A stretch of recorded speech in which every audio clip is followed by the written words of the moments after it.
how you doing? Well, I started gardening back in Cleveland. I'm from Mississippi, Louisville, Mississippi. And I didn't work in the field line there. I couldn't take them field line there. I big people sharecrop, and I didn't sharecrop because I didn't want to share with nobody. So I used to sawmill all when I was down there. Cotton hurt my back. I couldn't pick no cotton, so I started garden. But now I don't, I plant like this because I don't use much. I use a little fertilizer sometimes, and I don't like poison at all. Because a poison kill a bug enough to kill you. So. Why do you think young people don't garden as much or grow food as much? If it's so, especially in a place like Rockford, there's so much land, the potential to garden and grow food is there. Why do you think that we got an issue with people not having enough food? Well, them young folk can't garden no how.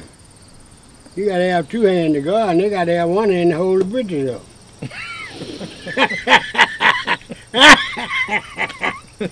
You take two hands to garden.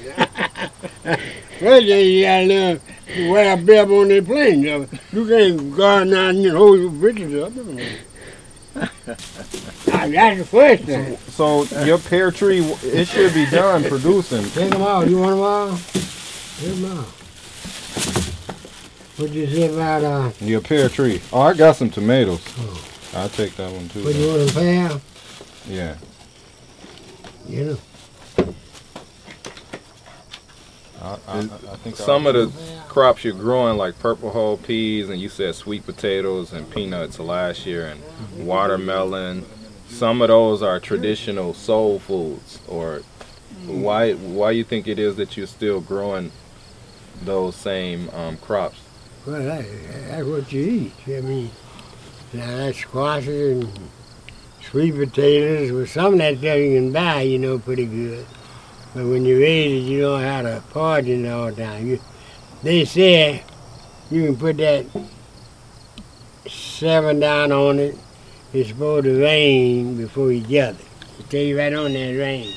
But them people who are sitting in the stove, I can take them greens right there and take them home. I pull them up today and take them home. In the morning, they'll be with them. Mm-hmm. But now in the store, they stay 2 or 3 days and they fresh. Mm-hmm. So they're putting something on them. Mm-hmm. They got plenty of stuff to keep the bugs off. Mm-hmm. If you want to put it on there. But I don't want to put it on there and eat it. Mm-hmm. Hey, Briggs! I've been looking for Mr. Briggs. Come here, I need you. I ain't got time. Come here, I need you, I said. That's a real farmer. He said he don't have time. One of the things, most of I think our young kids have not been invited into gardening. They are more in with the fast food in a way, but eating raw food or something like that, they haven't been exposed to a lot of that. And then where it come from, that's another thing. They got it on the table, but how did they raise it? How did it get there on the table? Those are things that could be some good experience if they go back and train them. And then, I'm ready to eat it, but I don't want to raise it. Mm-hmm. You can plant a row, whatever you want here, and take a row over here, and this row you water. And you might water every day, but you can just water, right? Yeah.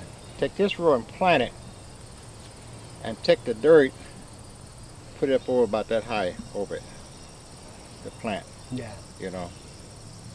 And this will do better than you did water. Yeah. Because number one, you're not going to be consistent in water. Yeah, you're going to train them roots to come up to that water, what you're watering, right? Then when you quit watering, the roots, they're going to keep coming up and the sun going to burn them. They're still looking for that water you give them. The sun will burn.